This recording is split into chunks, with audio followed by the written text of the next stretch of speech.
Guys, it's Business Power Hour. I'm so excited. I'm really, really excited about this panel today. And I'm so grateful you guys all took the time to be here and to share with us. I know it's going to be such a good discussion. This is like an all-star lineup. So I was really, really excited when I saw the panel lineup for today. I'll let you guys intro yourself. We're going to have a really good conversation about content creation, about how to come up with ideas for content, how to come up with ideas for content that creates sales, like that's actually useful to your business. And you guys know I'm nosy, so I'm really excited to ask everybody all the things and get into it. And they all brought free gifts for you guys. So, Nolene, I'll let you go first. Can you let everybody know who you are, what you do, and then shout out the free gift we need to all go grab? Sure, it's great to be here, Faith. I'm so excited. So my name is Nolene Sliney, and I'm a video and visibility strategist. And I work with impact-driven entrepreneurs, and I help them to create a simple and effective video strategy that really just helps them get noticed, get hired, and increase the sales, of course. So what this helps them to do is to know exactly what to say in a compelling way in their video. So obviously something we're going to talk about tonight. And it really helps them to get over that perfectionism, that hesitation of, oh my God, what am I going to say? What am I going to do here? I'm sure none of us have ever thought that, right? Oh, Nobody of course listening not. has No. never thought that. Every day. And I have a phrase that we use. Someone in my group actually came up with that, and it was #overthinkingitis.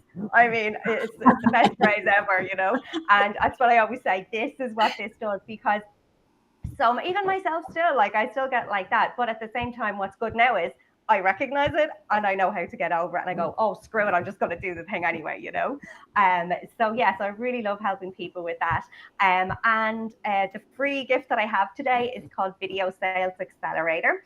So it's going to help you to actually do the selling side of video. So you're actually doing the content and you're showing up, but you're doing the selling part as well, which I find so many people are also really stuck on, especially on video. Actually, I feel like they're maybe sometimes good at doing it in written content, but not doing it on video.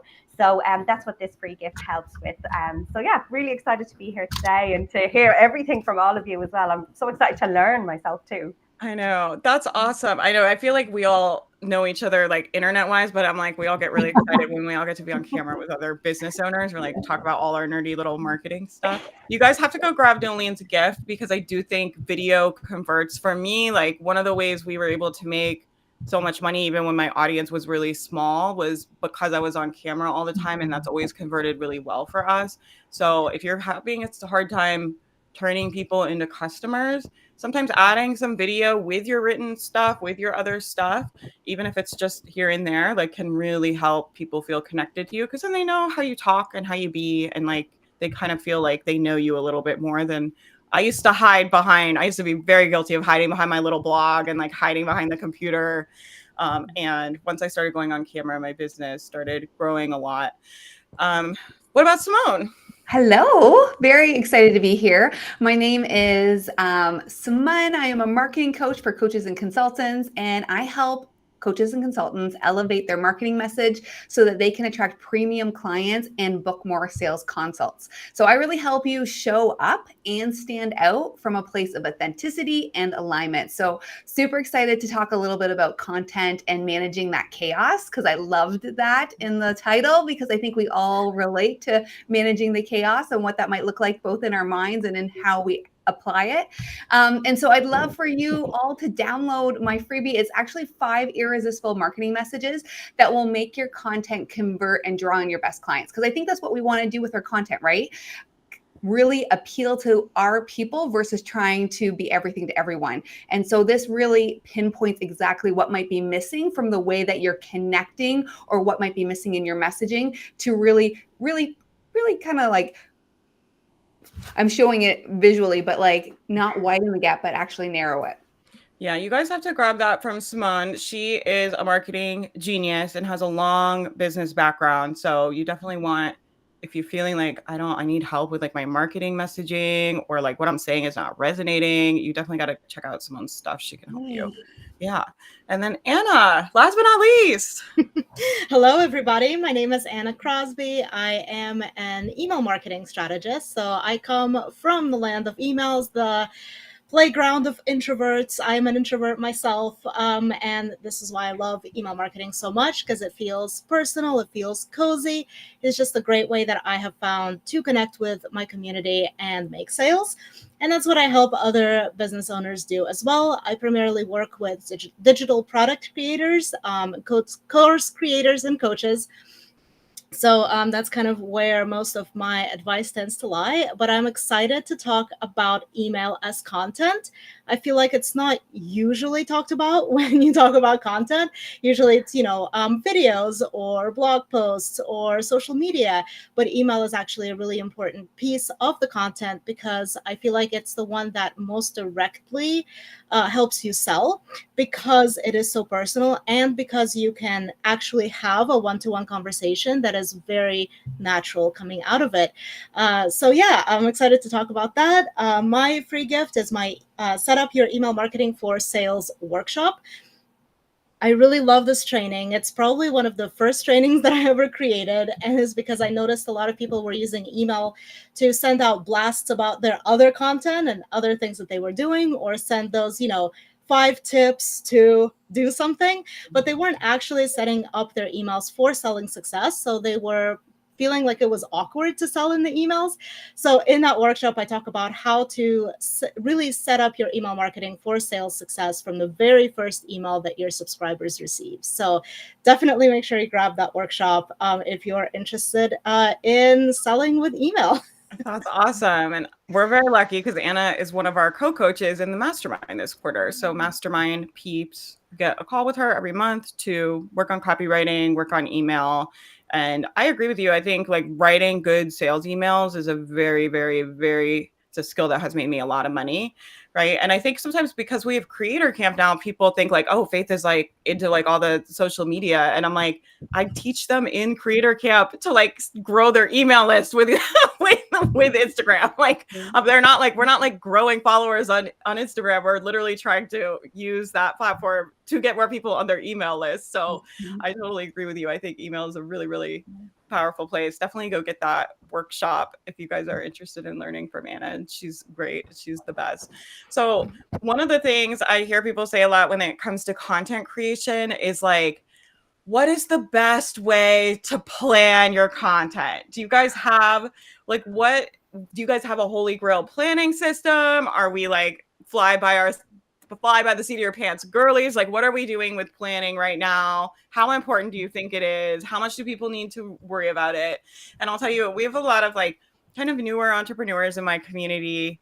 And I think this really keeps people stuck, that there's like this idea of like, there's a right way to plan content. And like, I need to learn the ultimate planning system. So do you guys have tips for people that feel stuck planning their content?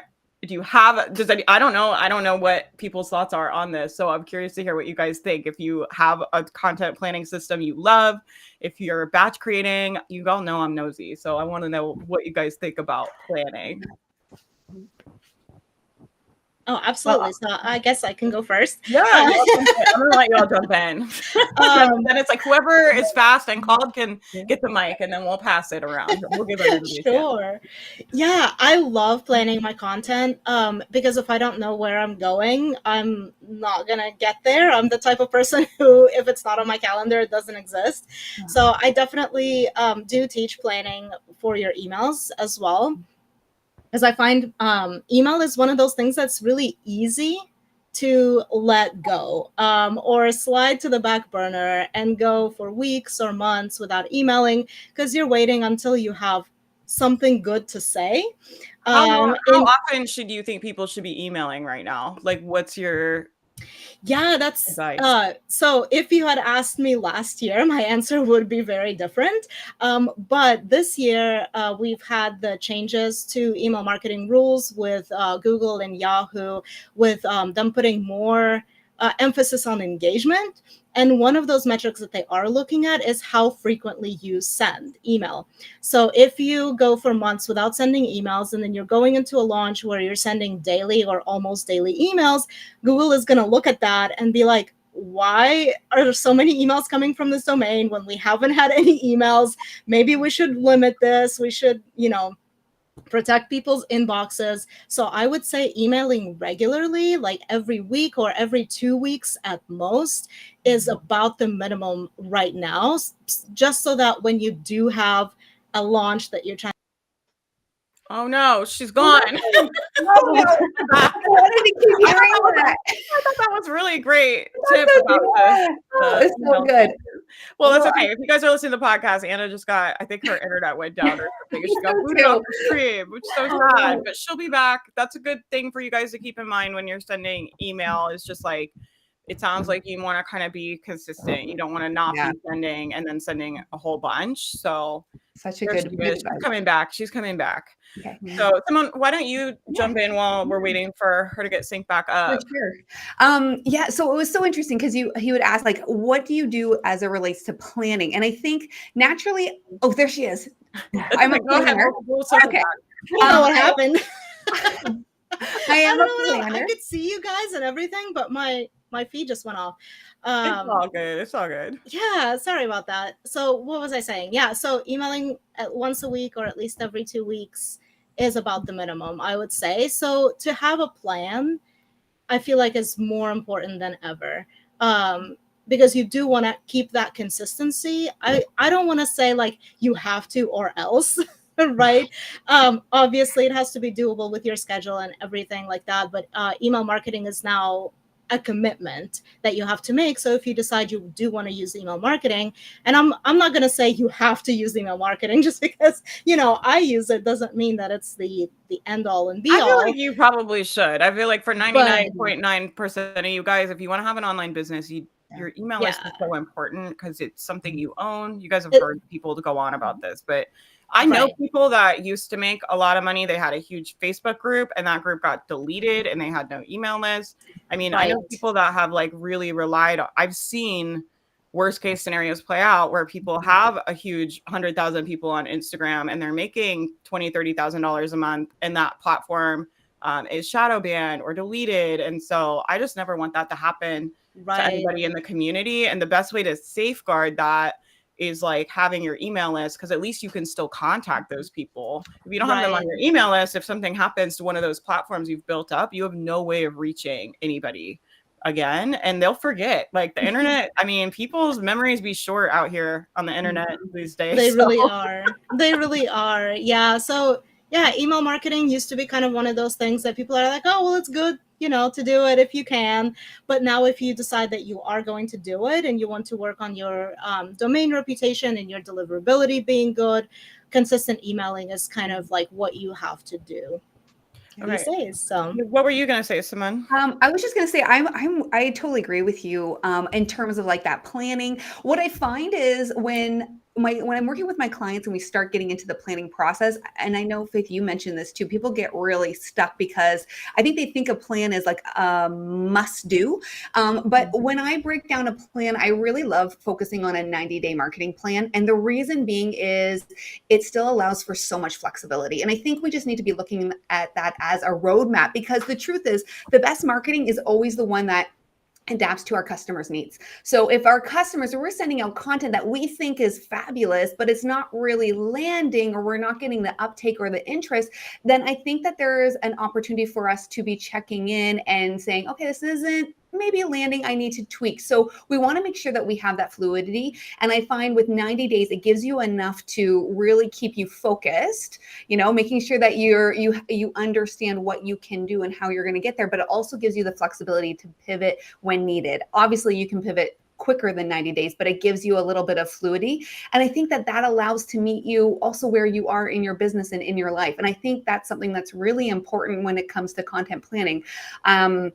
And that is also making sure that's aligned to your own personal goals and values as a business owner. And often, sometimes I find when my clients or my students are misaligned, a lot of times it's because they're trying to do things they think they should, and it's misaligned to their true values. So if we just kind of take a moment and we bring all that together and we look at it in shorter bits of time, I find that content planning can feel so much more accessible and easy and really take away that overwhelm.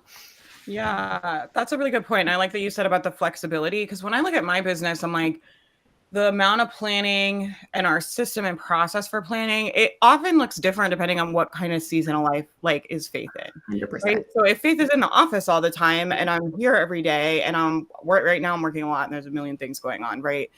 Things tend to get scheduled more ahead of time. Like if I'm running around and not doing as much, like we might not need to plan as much because I'm not doing the live show and having panels and having interviews and like, I can just kind of pick up my phone and post. So it kind of depends. For me, it depends what's going on in my personal life, like where my mental health is at, how much time I'm spending on the business, right? And then from there, I think your planning kind of needs to support your lifestyle. And then the other thing I'll say too is like the goal of the plan for me is always like that you're posting consistently and that you're posting more. So I think a good check is like, is this how I'm thinking about content planning and this process I'm doing? Is it helping me post more or is it making me post less? If you find you're just thinking like, oh my gosh, I have to plan 90 days and it's very overwhelming and I don't know what to do and what are my posts going to be? And that starts to make you post less. You're just taking Simone's advice and using it against yourself in a way that's not helpful. Yeah. Right. And so absolutely. And I'm with you because I do find I always try to be about 2 weeks ahead of schedule too. And I find that gives me so much more freedom in order to be flexible in my life. Like, so if something does come up, I'm able to be like, oh, I do have these 2 already. Like you let that pressure kind of go. And I'm so glad that you talked a little bit about planning your content and planning your business also around your life and your needs. And I know for myself, I totally did not do that. And I learned the hard way. And I think maybe that's how we learn sometimes. But I had to learn most things in business. I think that's how I learned. And I was like, I had a plan. I'm like, no, I'm sticking to this no matter what. And I just plowed through. And you know what? I didn't get any of the business results I wanted because I wasn't in the right frame of mind. I just was doing the work versus being aligned to it and really, really serving my audience the way I should have been. And I wasn't able to reflect and pivot. And if I had done a couple things differently, I would have had a totally different outcome. But I just was so stuck on the plan. I think that flexibility as part of the content is so important, is just remembering to meet ourselves where we are. Yeah, I totally agree with you. And then what about you, Nolene? What is your kind of thoughts about this, about planning your stuff? Do you plan ahead? Are we doing everything in real time? What do you think? Yeah, so I totally agree with what Simone was saying there about flexibility. So I think it's really finding that balance between being strategic and being flexible. And I agree. I think that sometimes people get the word plan makes them almost freak out. They think it's like, oh my God, now I have to actually do everything like this. They think it's so rigid, but actually it doesn't have to be. For me, planning is about just giving yourself a starting point. And then you start, where you're going, and then you can go off different ways if you want to, but once you have that starting point, it's a lot easier. Now, for me, the way I plan my content is I plan it around a specific goal. So what is my goal? So for example, like I'm a bit like Simone, I do like 3 months in advance and I always go, well, what am I going to be selling over the next 3 months? Or what is my goal? So for example, maybe say this month, I might say, right, well, I'm going to be selling, let's say, a particular program this month, and I'm going to promote that for the first 2 weeks, let's say. And then all of my content is all around that specific program. So that way then I know what I'm going to talk about. It makes it so much easier to create the content instead of sitting there going, what am I going to talk about today? Oh my God. And then everything is all over the place. And it's kind of like just, again, it's almost like a tick the box exercise. It's like, just like post content for the sake of it. Whereas if there's a plan to it, it makes it easier. And then maybe say, for example, the second 2 weeks of the month, I might be concentrating on building my email list. So then all of my content would be around then, my lead magnet, whatever particular lead magnet I might be promoting. Yeah. And I just think it's so much easier that way. I do that too, because I don't really plan out like what's going to go up when. I'm not like, I feel like pretty pleased with myself because I have 2 emails scheduled right now and I don't even remember the last time that has happened. Right. And like the only reason why is because my best friend is coming to visit next week and I'm off next week. Like otherwise I just do things in real time. That's like how I like to do it. And I have luckily I'm able to do this full time. Right. So I have the time to be able to do that. But I do plan in the way you were saying around, I'm very focused on the goals that I'm after. So like right now we're promoting Get Funnel Done Week. Shout out Get Funnel Done Week. You guys should all come. It's at the end of the month. It's going to be very good. We're going to help you build a funnel. It's going to be awesome. But I'm promoting that right now. And in my mind, I even have like a little tracker in Notion where I'm like, how many people are signed up for that event? Right. So I'm trying to get to 1,000 people signed up for that event. And so every day I'm like filling that in. And I do have like that in my mind. Once we get those signups in, then it's going to be like, maybe we'll be focusing on getting people on the mastermind waitlist. The mastermind's opening July 1st. Shout out to the guys like this. This is like face promo hour. Shout out, sign up for the mastermind. The mastermind waitlist is getting good stuff though. You guys should sign up. But I think that's a really, like, I didn't even realize, I wouldn't have even called that planning, but I do that. Like if somebody was like, do you plan your content? I would have been like, meh. I mean, but I do have in my mind, like my goals for the business when I'm making content. So in that way, I do plan content. Yeah, exactly. And you said it right. Like it's the same with me. Like I'm the same. Gosh, I don't remember the last time I even scheduled an email. Sorry, Anna. But at least so if I know, like, okay, it's just as I said, it kind of makes me know. It gives me an idea of what I'm going to talk about. I may not know exactly, like it may be on the day I will do the thing, but it makes it easier. Do you know what I mean?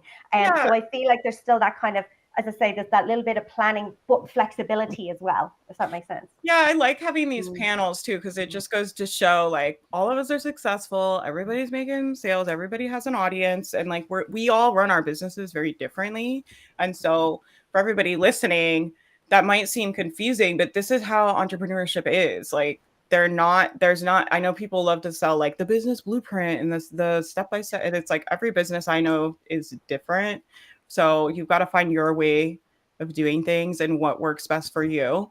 What do you guys think as far as like, you guys kind of all mentioned like, you want to be serving your audience and you want to be putting out good stuff for them and you want to be helping them. How do you do that? How do content, everybody, you know what I mean? It's like, how do you guys have tips for that? How do we make content that is good? Like, how do you know if it's good? How do you figure out what's good? What do you guys think as far as like making things that are useful to your audience that they're going to like? Do you have any tips for people trying to figure out how to do that, or maybe feel a little intimidated thinking about that? I mean, the best way is to ask them. To ask your audience. If you don't have an audience yet, you can borrow somebody else's audience and ask there. Maybe Facebook groups that you're in or other programs that you're in, you can always just ask people, what are your top questions about this? Or if you have some ideas, you can give them, A, B, C, or D choices, and then they'll respond to that. That strategy actually really works great in emails. So you can actually start a conversation very naturally from a response. So that's my best tip for, what is good content. Because then you'll find out that a lot of times people will say they want something or they want to, for my audience, they're like, oh, I just want to send more emails. I just need to figure out more things to say in emails. But actually the real thing may be something different. Maybe they are not confident in selling in emails, right? And that's why they're having trouble making their email marketing work. Or maybe they don't know how to plan, right? Like whether they are going hardcore on planning and scheduling emails, or if they feel like they need to be more flexible. So the real value of content is really bridging the gap between what people think that they need and what they are thinking about day to day. And your job as a content creator and marketer really is to make them think something else, right? Like make them think the thing that they actually need to think about, or to get to the underlying part of what the problem is. And then obviously that should lead into your offers. Yeah. And I think that's a really good example, right? Because you could say, you might think that you need help coming up with more email ideas, but if you're not making sales on the emails you're already sending, then what's the point? What are we doing here, right? But if you don't explain that to them, they don't know. And I think it's important that you guys understand the people that are going to pay you to fix these problems, they've probably had them for a while and they're probably pretty painful. And if they understood them, then they wouldn't need to hire you.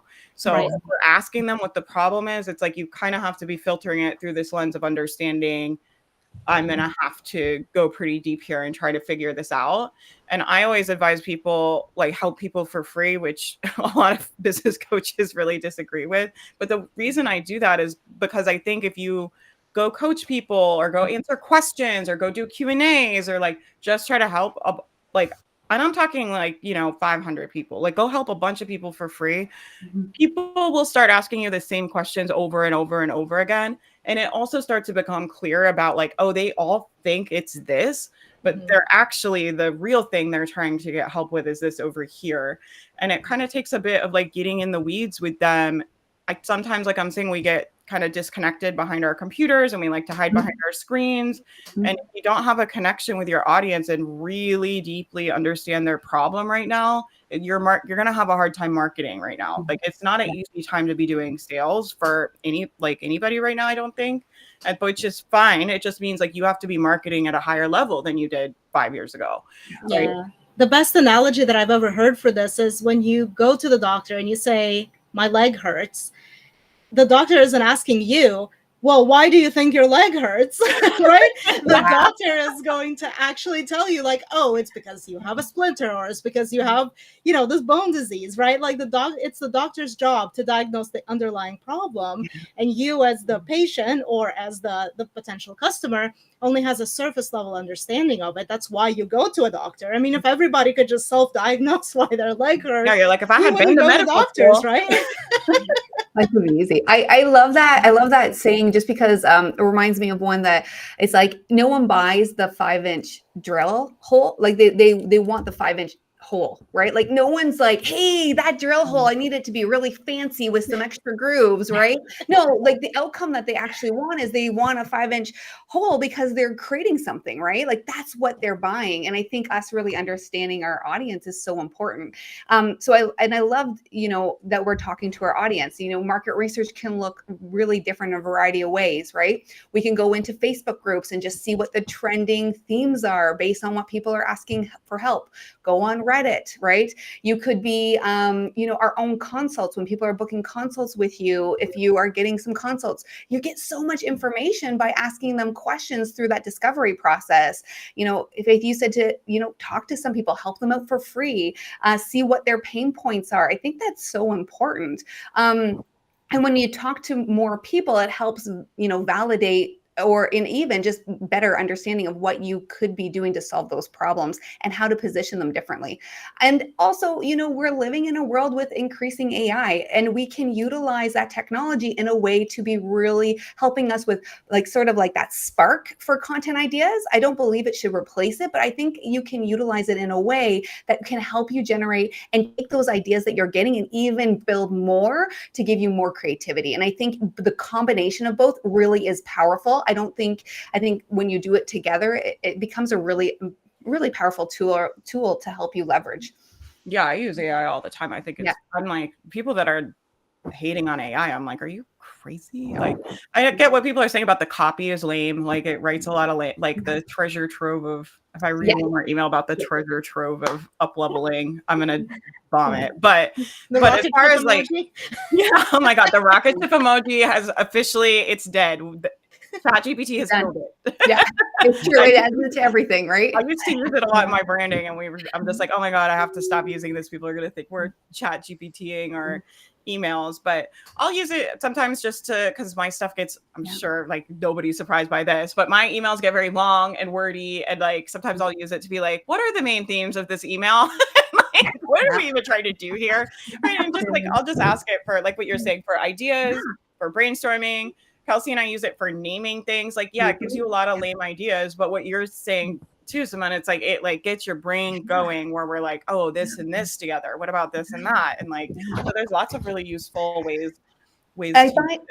I agree. And one other thing, sorry, is that I find that when you have a lot of research or you're trying to compile a bunch of things together, if you're not used to how to identify themes, it can feel really overwhelming looking at all this being like, now what? Like, what am I supposed to do with this? And sometimes using, an AI tool can help you also bring out the themes to that point. You can be like, take all this research, what are the key themes based on this audience group? And you can get some really insightful things that can help you then break it down in your unique way of saying something, your unique lens, your unique, philosophy and vision. I think when you apply that filter to it, it can be really powerful. Yeah, I actually built like my own like database. So there was like 2 years where like I coached in the coach in the mastermind. I coach, like, I have hundreds of students in our group, right? And we coach them and stuff. So I would do coaching. And after the call, I would go in the database, and it was like every question that I was coaching on and things people were asking, I put it all in this like spreadsheet that was all categorized.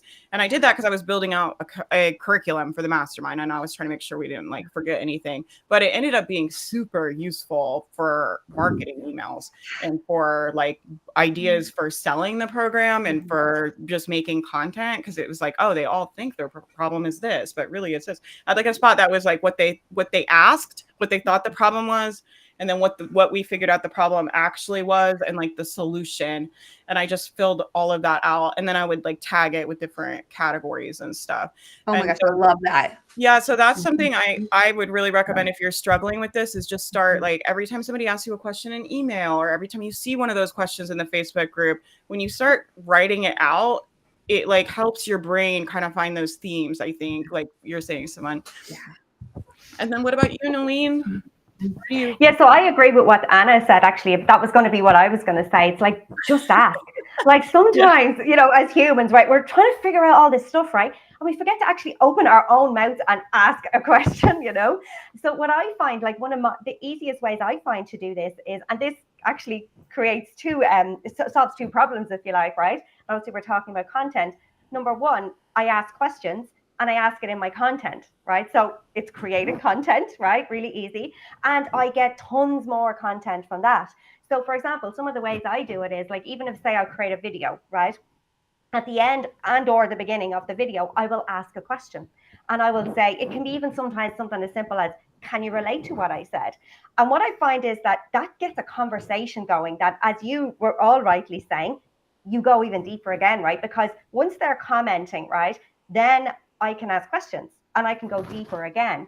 And also what I do is I'm very strategic with the questions that I ask. So sometimes I might just put out a post where it's literally just a question, but I ask the question strategically. So it's not just like, what are your struggles with, you know, video? Like, that's not going to tell me anything, right? But I want to go a bit deeper with people with this. So I'm trying to think of an example. There was one actually I asked a while ago, and I'm going to paraphrase here, but it was something like, I said, when people watch your videos, what do you want them to do? And the answers were incredible. Like some of the things people were saying, and they were like, oh my God, I never really thought about it, you know. And then also when we started going even further into the conversation, there was things like perfectionism coming up. Like, it was amazing how the conversation turned. Yeah. But I got so much from that. Like, that is now copy I can use on sales pages. It is more content that I've created. I even actually created a program based off some of the answers. So yeah, like just ask people questions, you know. Yeah. Because if you don't ask, you don't get, right? Yeah. Just the old saying goes. Yeah. I'll tell you guys too, if you're stuck and you're listening to this, something I think about a lot and I coach a lot on is like, sometimes that thought, like, I really want my content to be good and I want to really help people. Sometimes that thought is just very unhelpful. It seems like we call them, I was joking in the mastermind about like my precious, like in Lord of the Rings, it's like my precious, my little precious. And it's like, it kind of feels like a precious thought where it's like, I want my content to be really good. It's like, but it's actually like not a very it can be very unhealthy when you're a content creator, because it just creates a lot of pressure, right? And so I think taking some thoughts that can take that pressure off. So one of mine that I use is for content creation is like, my brain will be like, I don't know what to say, or like, nobody likes you. And I'll be like, even if nobody likes me, I'm just going to try and help somebody today. Even if I don't know what to say, even though I don't know whatever, I'm just going to put something out and try and see if I can be useful to somebody in the community today. And that like kind of starts taking the pressure off, where when I start thinking, I'll do this sometimes around launches, like sometimes I'll get really stuck on a launch goal where I'm like, of course, I'm like very goal driven, right? You guys know this about me. And I get very like, every launch needs to be the biggest launch and every event needs to be the biggest event. And like, make my team insane and like myself crazy. And when I get in that energy, you know, my brain will be like, the launch content has to be really good. And it's like, that's the least inspired, like most annoying place to try to write emails from. It's like, it is like trying to like squeeze water out of a rock. It is just like, nothing is coming. Right. And so I have to kind of just be like, the launch is going to be what it's going to be. The business is going to grow at the time it's going to grow. I'm just going to say something and try and be useful, and it will work out how it's supposed to work out. And being in that energy is really, really helpful for me for content creation. So if you guys are listening to this and you're like, how do I figure out what people want to say? Just start saying something and you'll get a better idea of what you like to talk about and what people want to hear from you when you put out more stuff, right? So I'm always like, if you have no idea what to say, go do 100 posts and then go look at the data. Like, go look and see which ones did they comment on, which ones did people, I mean, I have stuff on there that we're testing, people hate. Like, we don't get any, I'm like, oh, that's not working. Okay, let's try a different kind of strategy for the video clips. Like, I thought they were going to love that, but the data doesn't lie. It's like nobody commented, nobody watched it. What tips do you guys have for staying inspired like that, to stay in that energy of like feeling like you can make stuff and actually putting stuff out? And what is, like, I would love to hear, because I'm nosy, I would love to hear from you guys. What are your personal little content gremlins? Like, my brain always goes to like, nobody likes you, everybody thinks you're annoying. But what are like your little content gremlins, and like, how do you stay in a place of being inspired and creating? Oh man, that is so good. How long do you have, Faith? I'm sure we all have things on this. I was just going to say, I think like my gremlin, I'll start there first, is definitely coming from a place of perfectionism. Having been in marketing for so long, especially agency life, you like 100 times check your work. It's all about the client. You have a lot of people's fingers in there. So it's like, it's got to be perfect. It always has to be perfect. And I think I think one of the things, there's nothing wrong with wanting it to look good, but I think letting that go allows you to better serve, especially as a solopreneur in your business. Even if you have 1 or 2 people supporting you, I think it's about moving things forward to actually test it. And to your point, Faith, like testing it with data to seeing actually what resonates, because once you figure it out, like it's almost the ugly first draft a little, where you test it, you're like, oh, this works. Now let's just kind of tweak that. Let's actually dial that up a little bit more and dial that up a little bit more. So for myself, I think it's been really giving me the freedom to just go ahead and put it out there and let it be me, and just me figuring out and finding my voice. And I find a lot of my clients come to me because they just don't feel confident in their voice quite yet. They are always looking for, that validation or that external validation, because they're always thinking it has to be perfect, or who wants to hear from me? I have nothing unique to say. And I think so often we just need to break down those bigger concepts into smaller like steps that allow us to move us forward, because that momentum actually will create a lot of great results and really will allow to propel us to find our voice and to be more confident in what we do. And it's just doing it. So I know that's kind of been where I am. So that's what I try to stay in. And I try to do the client spotlight, where it's focused on the client. So it takes away from all of my limiting beliefs, like perfectionism, like, do I have anything new to say? Right. And it's more about the client and what they need to hear in this moment in time. And I find that really takes a lot off. I don't know about you all, but that helps me a lot. Yeah, for sure. I totally relate. What about you, Anna?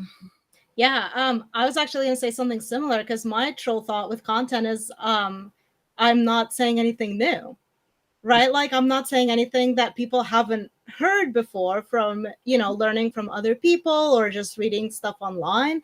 But every time I write an email and it's got something that I've said previously, I always get at least one person reply back and be like, wow, this is great. I've never heard this explained in this way. Like, it gave me a light bulb moment. So that's kind of what I try to remind myself. It's like, there's always somebody out there who has not heard it the way that I'm saying it. And I recently saw somebody say, it's all been done, but not by you. Mm-hmm. And I really like that. And I'm trying to really embody that thought whenever I create content, even if it's something that I have said before. I might not have said it the same way 6 months ago as I'm saying it now, because now I have more experience. I've talked to more people. I'm kind of using slightly different language. And I had lots of people tell me, like, I knew about funnels before, but it never clicked until I heard you explain it in this way, right? So, for even a concept that we hear all the time. So yeah, that would be just my advice. Like, thinking about, somebody there has not heard that, or maybe they haven't heard it explained in the way that you're explaining it, or they just needed to hear it for the 100th time, and then the 101st time, that's when it actually clicks. Well, human brains need repetition, right? So that's something I think about is like, it's not like I can tell, like I work with online business owners, right? So it's not like I can tell people like, you're good enough and just put your stuff out there. And I know it's scary, but it's going to be fine. And they're, it's not like I can tell them that once and they're like, oh, thanks, Faith. I'm never going to struggle with that. It's like, they're going to feel good for like 10 minutes after we coach. And then an hour later, they're going to need like somebody to say that to them again. And so one of the things that we teach in Creator Camp is like your core messages, and literally Keen, you say the same for core messages over and over, because human brains need repetition. If somebody's really struggling with something, they need to hear like, hey, you can do it. Like, failure is normal. It's going to be okay. Nothing's wrong with you. You can say that stuff to your audience every day, and they're still going to need to hear it again tomorrow. So I think like just remembering like human brains need repetition. You should be repeating yourself. And we hear that in the mastermind all the time. People will be like, oh, I've heard Faith talk about this 100 times, but then I saw her coach so-and-so. And like, now I understand in like a totally different way. Right. But if they hadn't heard me say it all those other times before, they might not have been ready to have that breakthrough or have that shift without kind of noodling on it for a while. Right. Like real shift, I think in our brains, it's like we kind of have to simmer in it for a while. So I think like your content should be repetitive. I think like, I do not think you should be coming up with something new to say. I don't know how you would do that, first of all. Right. If you can do that, maybe I'll hire you. Pitch me. Come work for me. But I think like, I mean, how many ideas can you possibly have about the stuff we teach? I mean, I feel like at this point in my career, I'm like a professional parrot. I've been saying the same things online for 8 years straight. If you go back and listen to my mental health, I was doing mindset for mental health before I was doing business coaching, but I was saying the same things. Right. Yeah. Marketing it to a different audience. Yeah, marketing is not saying 100 things once; it's saying one thing 100 times. Yeah, that's another quote that that I've kind of internalized, and it helps for sure when those days when I'm just like, I have no clue what to write today. I know that it might seem like, because I send so many emails, I send 3 emails a week, so and without fail. And you might think like, oh, she always has something to say. Like sometimes I come to the blank page, same as anyone, and think about like, what am I going to write about today? And I keep a database of all the emails that I've ever written. So I'll go in there. And that's to speak to a point that Simone made earlier about how you tweak and find things that are working. So I'll go in my database, see what had a really good open rate, see what had a really good click rate, see where I got the most responses, and I'll just recycle that email. I'll just rewrite it a little bit, put some fresh lipstick on it, but it's still the same content. Yeah. And I feel like a lot of people are afraid to do that because they think like, oh, people are going to remember what I wrote. I don't even remember what I wrote last week. People consume so much content online now. It's wild the amount of emails and stuff people are hearing and reading and seeing, like the amount of content. So if you think like people were, from like, they don't definitely go back like 2 months ago. I agree. And then even a good open rate is what, like 35%. Like that means 70% of the people like didn't even open it. So like you've still got all those people there that missed it the first time that might open it the second time. What about you, Nolene? You have tips for how you stay inspired, and like what are your troll gremlin? Oh yeah, my troll gremlins. Well, let's start with them. The perfectionism, 100%. That one is definitely one for me as well. Going down the route of, is this good enough? Like, what the hell is that even? Do you know what I mean? Like, who just says what good enough is, right? Overthinking, all those kind of things.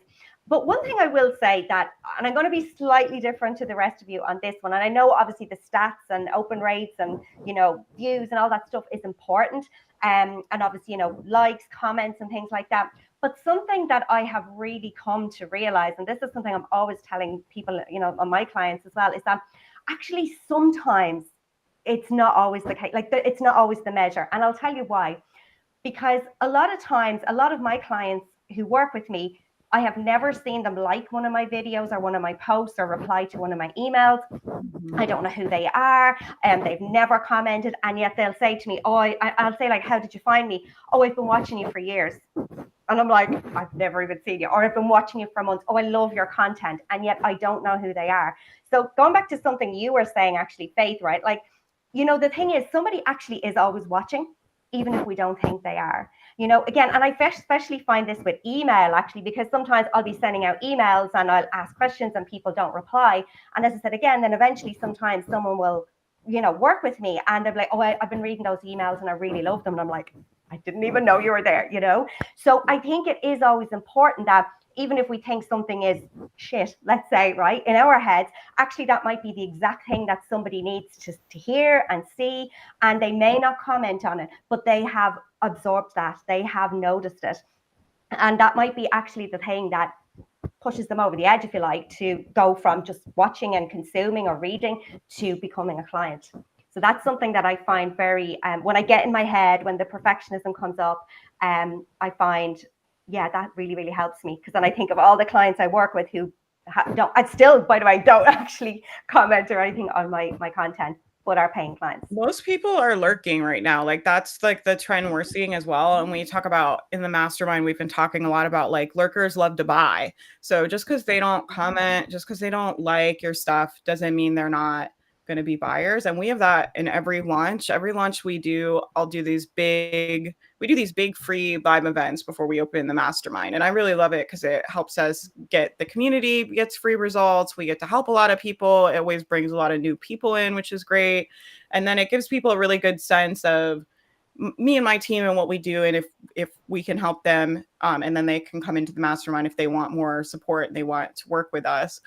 But so many times at those free events, you know, we do all these giveaways and we have teams and we have like people are really engaged, and I'll think in my head, like, I kind of know, I'll be like, these people are going to join, like they're going to be in the program. And it's never those people. It's like people I have no idea who that even is. I was like, I've been live every day for 5 days. We've been doing teams and points and bingo and like I'm coaching and like I'm like, I've never seen these people in my life, and it's always people I don't know who they are till then they come in the mastermind. They're like, oh yeah, it's like what you were saying, Nolene, like I've listened to the podcast and I've been at all your live events and like I love your stuff. And I'm like, I have no idea who they are. And I think that's pretty normal for most people. That's how they consume content online. There's a lot of like passive consumption happening online right now. There's still some communities and stuff, but I feel like really the majority of content people are consuming, they're just scrolling, watching, like, you know, reading their email, listening to the podcast, but there's not a lot of like, I think engagement is just kind of lower in proportion to the amount of lurking that's happening. Like that's the trend that we're seeing on my stuff. And that doesn't have to be a problem as a marketer, right? As long as you're not making it mean I'm not getting comments and everybody hates me. It's just kind of like, you know, some of it will get engagement and some of it doesn't. And that's always going to be, as a content creator, it's always going to be like that. Like no matter how big your audience is, sometimes you put out things and the algorithm doesn't like it or it doesn't catch people's attention. And that doesn't mean like you suck and you should throw it in and it's never going to work. It's just like, that's how it is. It's like for everybody, right? Some of it hits, some of it doesn't. You just want to keep putting more stuff out, just trying to help more people, right? I think for me, like the big thing is like, as long as I just keep focusing on like, I know me and my team can help people grow their audience and improve their marketing. We're really good at it. And I'm going to get this information to as many people as I can that want to learn, right? Because they're very powerful tools that can change people's lives. And whatever you're doing, like your version of that, like even if it's like cake decorating, right? But maybe people are, you know, many people are depressed and sad and hate their job. And like, maybe they need a cake to decorate at the end of the day and just be like, I'm going to put out my stuff and show up today and just try to give people something to be happy about for a few minutes, right? And as long as you stay focused on that, I think, you know, you'll be okay. Just be nice to yourself, have your own back. It is hard out here. It wears on your like nerves. It is hard to put yourself out there and put your stuff out there. Like all of us have been through it, but just be nice to yourself, give yourself a lot of grace, and then just stay focused on trying to be helpful, trying to put out something nice. Like I'm always like, just go say something nice on social media today, right? It doesn't have to be, you don't have to be Gandhi. It doesn't have to like be, not everything has to be the most profound thing in the world, right? Just say something positive. Just share a picture of a corgi if you want. It's fine. Like it's not that serious. Just try to put out something useful today that your people might like.